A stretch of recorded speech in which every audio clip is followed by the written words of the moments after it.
Good evening, fellow televiewers on the ACN television. My name is Capo Daniel.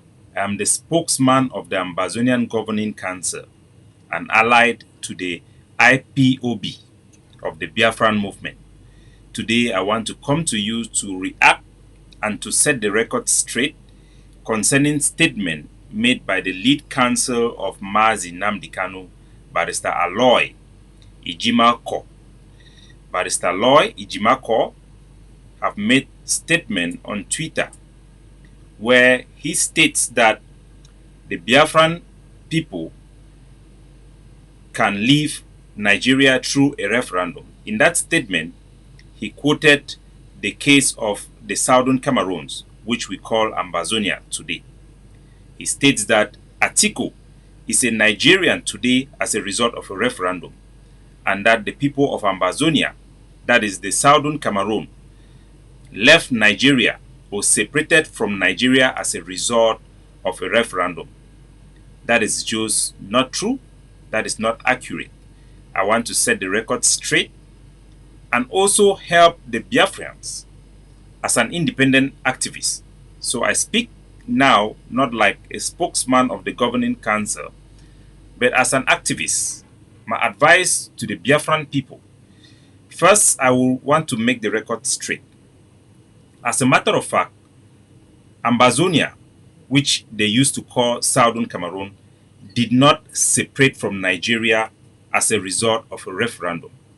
The referendum, on the contrary, was for Southern Cameroon to join Nigeria. An election, or you want to call it a referendum, it was actually a plebiscite. During that plebiscite, we voted to join Cameroon, the Republic of Cameroon. That resulted to Cameroon rejecting that election in the United Nations and end up annexing Ambazonia. That is why we are fighting today for our independence. So the referendum that Barrister Aloy is talking about was not the result of Southern Cameroon separating or seceding from Nigeria. I want to make that clear. And for the interest of the public, I want to take this opportunity to tell the truth to the Biafran people. Listen to me and listen very carefully. First, I will lay the foundation by giving you our history of separating through the ballot box. In 1949, the British Southern Cameroon, which was Ambazonia and Adamawa province, or Adamawa in Nigeria currently, was the British Southern Cameroon, an international entity with well-defined borders that were demarcated and recognized internationally and in the United Nations. We were an international entity that was attached to Nigeria by the British government under the United Nations Trusteeship Agreement. In 1950, the Nigerian Constitution, because we were governed as part of the eastern region of Nigeria, granted us the possibility to elect our members of parliament, our parliamentarian, into the eastern legislature in Enugu. The Southern Cameroon, Ambazonia, elected 13 members of parliament into the Eastern Regional House in Nigeria. After 3 years, all of our parliamentarians, they decided to declare benevolent neutrality and withdraw from Nigerian parliament. All of them, 13 parliamentarians from Southern Cameroon, from Ambazonia, withdrew from Nigerian legislature. As a result, the British government saw that Nigeria have lost the legitimacy to govern Ambazonia. So they were forced to grant us autonomy. And the next year, that is in 1953, we now voted to form our own government and elect our prime minister, Mr. Ndele. That is how we separated from Nigeria. Ambazonia, Southern Cameroon separated from Nigeria not because of the referendum. We separated because our elected officials who represent our territory withdrew from the Nigerian legislature in Enugu. Because of that, the Nigerian government lost credibility, they lost legitimacy to govern our territory. They did not have any authority to govern our territory. So the British government was then forced to grant full autonomy to our territory.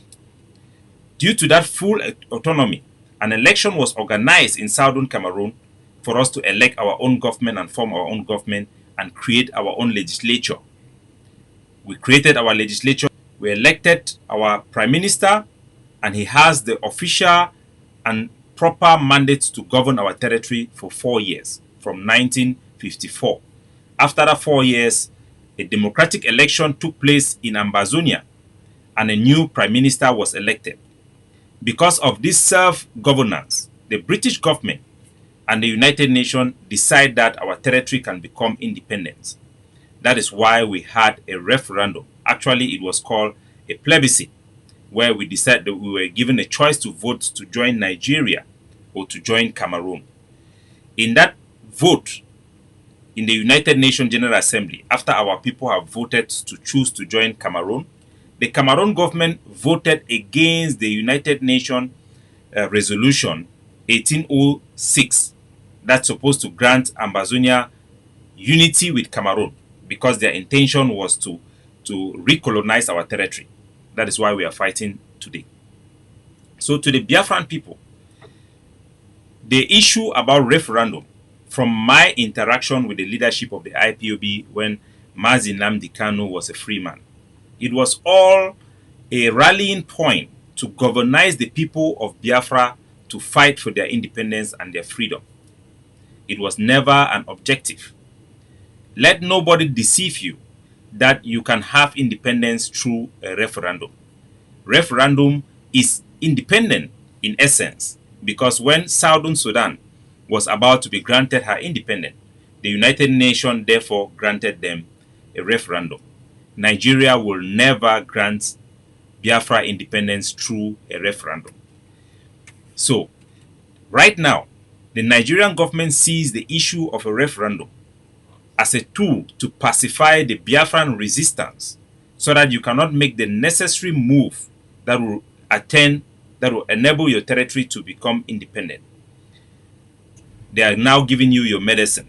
So referendum, which was to be used as a rallying point to galvanize the Biafran people and make them ready to fight for their freedom, is now being actively used by the Nigerian government to pacify the Biafran resistance and move towards independence.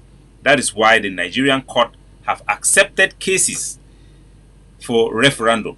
Of course, those cases will never be won. It will just go on and on and on, and buy time for the Nigerian government to crush all the leaders and all the armed fighter, all the freedom fighters in Biafra. My advice to the Biafran people is that if you want freedom, you must accept the price for freedom. If you want freedom, you must understand that any election in Biafra gives the Nigerian government, whether you like it or not, a mandate to continue Nigerian rule over Biafra. For you to be free, you must delegitimize Nigerian rule over your territory by stopping and banning all Nigerian election. This coming presidential election is the biggest blow to Biafran freedom. If the Biafran people are wise, you will listen to your people who are asking you not to participate and to outright ban this election. Because of corruption, it will be impossible for Biafran senators and legislatures and their governors to withdraw themselves from the Nigerian constitutional framework of a government. It will be impossible. The only way you can delegitimize Nigerian rule is to ban election, arrest all their elected officials, and make sure that Nigeria cannot create a semblance of legitimacy over Biafra. Then you would have contested Nigerian rule, Nigerian legitimacy, and give your people a chance to be considered, their aspirations to be considered. Because so long as you elect senators, elect governors, whether the election pool is 10%, 20%, you have given the Nigerian government another year to keep you in the zoo. So for you to be free, your biggest enemy are the legislature, the people within Biafra who represent Nigeria. If you can get rid of them, if you can stop them, then you would have set up Biafra in a position where the issue of independence can be considered. Until then, whatever you are doing is just an agitation. It's just an agitation. You cannot have freedom through agitation. Freedom have a price. If you want independence, you must be ready to pay the price. To delegitimize Nigeria, you need to actually liberate Biafra from Nigerian administrators. Kick all of them out. That is the only choice. That is the only choice. So copy from us. I speak to you as an independent activist. We have an obligation. I have an obligation to Mazi Nnamdi Kanu to tell you the truth and to advise you. Now that he's in jail, there is no way you should expect anything from him, or any validation or any policy coming from him. And any leader who does not tell you the truth and keep on preaching this issue of referendum, they will have the best support. They will even be accommodated by the Nigerian government, because it serves the Nigerian government to talk about this distraction of a referendum. It will never come unless you win independence. So winning independence will give you referendum. Asking for referendum is like putting the cat up in front of the horse. It doesn't work that way. Freedom is not free. You have to pay the price. You have to go to war.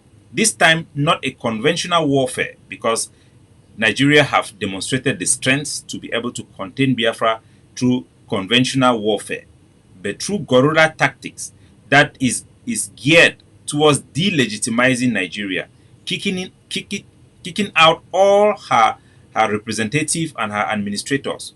Will make sure that Biafra is ungovernable and that Nigeria will lose credibility and legitimacy to govern Biafra.